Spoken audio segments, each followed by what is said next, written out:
챕터 15. 준비된 사람에게 미래는 기회다. 미래 변화는 언제나 두 가지를 동시에 가져온다. 누군가에게는 위기가 되고 누군가에게는 기회가 된다.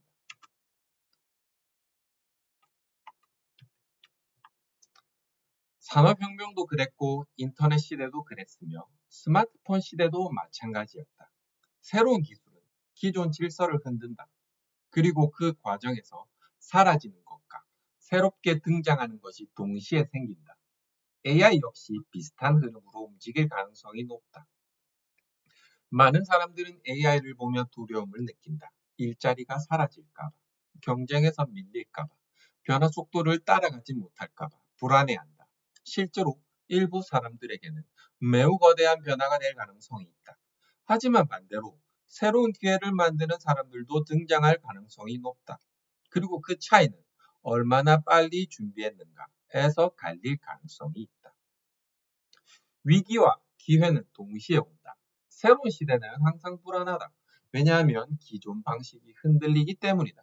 과거에는 안정적인 직장과 정해진 경로를 따라가는 삶이 비교적 강한 힘을 가졌다. 하지만 앞으로는 그 구조가 조금씩 변할 가능성이 있다.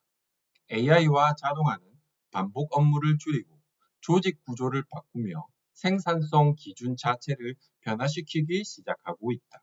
이 과정에서 일부 직업은 축소될 가능성이 있다. 특히 반복 업무 중심, 정형화된 작업 중심, 단순 전달 중심 역할은 영향을 받을 가능성이 높다. 하지만 동시에 새로운 기회도 열린다. 예를 들어 1인 SaaS, AI 기반 교육, 자동화 시스템 구축, 데이터 분석, 디지털 콘텐츠 같은 영역은 오히려 더 빠르게 성장할 가능성이 있다.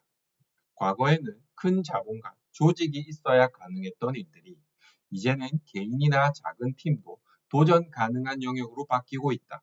즉, AI 시대의 핵심은 모든 사람이 무너지는 시대가 아니라 격차가 커지는 시대에 가까울 가능성이 있다. 그리고 그 격차는 변화를 어떻게 받아들이는가에 따라 달라질 수 있다. 변화는 모두에게 공평하지 않다. 많은 사람들은 기술 발전이 모두를 똑같이 성장시켜 줄 것이라고 기대한다. 하지만 현실의 변화는 항상 불균형하게 나타나는 경우가 많다.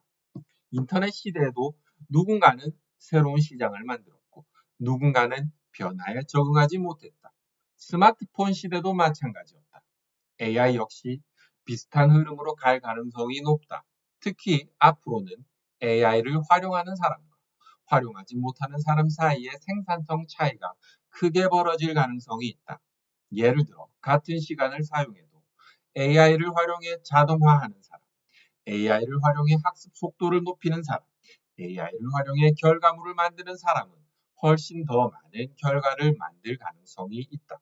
반면 변화 자체를 거부하거나 익숙해지지 못하는 사람은 점점 속도 경쟁에서 밀릴 수 있다. 물론 모든 사람이 최첨단 기술 전문가가 될 필요는 없다. 하지만 최소한 변화 흐름을 이해하고 새로운 도구에 익숙해지려는 태도는 점점 더 중요해질 가능성이 있다.